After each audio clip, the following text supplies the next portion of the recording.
ፓርቲያችን ብልጽግና በባለፉት 5 አመታት ሰፋፊ የሆኑ የማክሮ ኢኮኖሚ ማሻሻያዎች እንደ ሀገር ተደርጓል።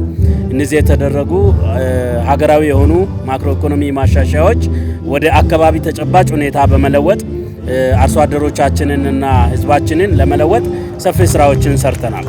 እንደ ጌዴኦ ዞን አንዱ ያለን የኢኮኖሚ አቅም ብለን የምናስበው ቡና ነው።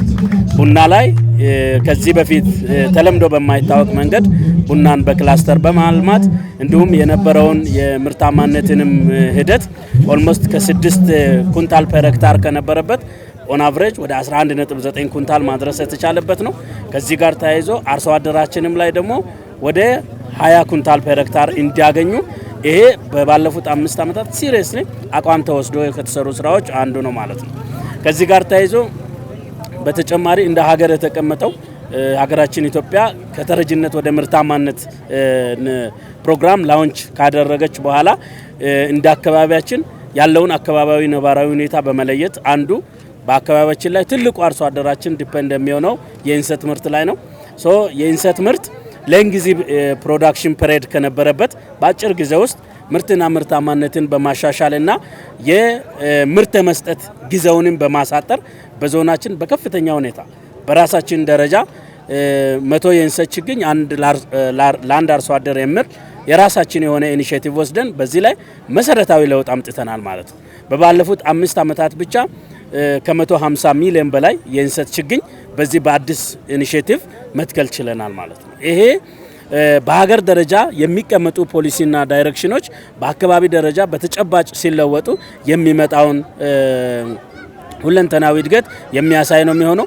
አርሶ አደሮቻችን ብቻ ሳይሆኑ ወጣቶቻችንም በተለያዩ የስራ መስክ እንዲሳተፉ በኢንተርፕራይዝ ተደራጅተው የስራ እድል እንዲፈጠርላቸው ከማድረግም አንፃር የተሰሩ ስራዎች መሰረታዊ ለውጥ አምጥተዋል ማለት ነው።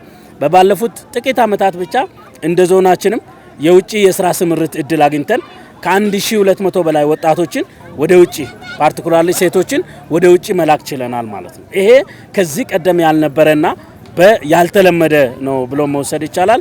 ከዚህ ጎን ለጎን ደግሞ ዞኑ የራሱን አቅም ለመፍጠር በባለፉት 3-4 አመታት ብቻ ከ6 በላይ የሚሆኑ ትላልቅ ማሽነሪዎችን ወደ ዞኑ ማስገባት ተችሏል ማለት ነው። ይሄ የህዝባችንን የመንገድ መሰረተ ልማት ችግር ለመቅረፍ በህርንበት ርቀት በአጭር ጊዜ ውስጥ ከ570 በላይ የሚሆን ኪሎ ሜትር አዳዲስ መንገዶችን ከፈታ ማድረግ ችለናል። እንግዲሁም በከተማም በገጠርም ደግሞ በኮሪደር ልማትና እንዲሁም ተደራሽ ያልሆኑባቸው የልማት ስራዎች ተደራሽ ያልሆኑባቸውንም ስራዎች በዛ ደረጃ አድረስ ማድረግ የተቻለበት ነው። በትምህርት ልማትም ስናይ ከዚህ በፊት የነበረውን የትምህርት ስብራት በመለየት እንደ ዞናችን ካስኬድ አድርገን አንዱ ተርኒንግ ፖይንት ብለን የወሰነው በዞናችን አዳሪ ትምህርት ቤት ማቋቋም ነው ማለት ነው። ሶ አዳሪ ትምህርት ቤት በማቋቋምና የትምህርት ቤቶችን ደረጃ የማሻሻል እንዲሁም በራሳችን አቅም ደግሞ መዋለ ህጻናት ግንባታ በሁሉም አካባቢዎች ላይ መዋለ ህጻናት እንዲገነቡ ከማድረግ ጋር ተያይዞ የተጀመሩ ስራዎች በመሰረታዊነት ህዝባችን ውስጥ ለውጥ ያመጡ ነው ያሉትና እንደዚህ በኢኮኖሚ በማህበራዊም በፖለቲካውም የጀመርናቸው ለውጦች ህዝባችን በተጨባጭ ማየት ይችላል ማለት ነው።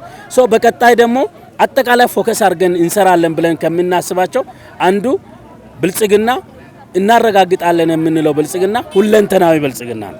ይሄን ሁለንተናዊ ብልጽግና ለማረጋገጥ በኢኮኖሚ ዘርፍ የጀመርናቸውን ስራዎች አጠናክረን ማስቀጠል እንዲሁም ደግሞ በማህበራዊ ዘርፍ በጤና በትምህርት እንዲሁም ደግሞ በተለያዩ ማህበራዊ መስተጋብሮች ላይ መስራት ያሉብንን ስራዎች በተገቢ መንገድ ለይተን በፓርቲያችን ብልጽግና በተቀመጠው ሮድ ማፕ መሰረት እየሰራን የምንሄድ ነው የሚሆነው።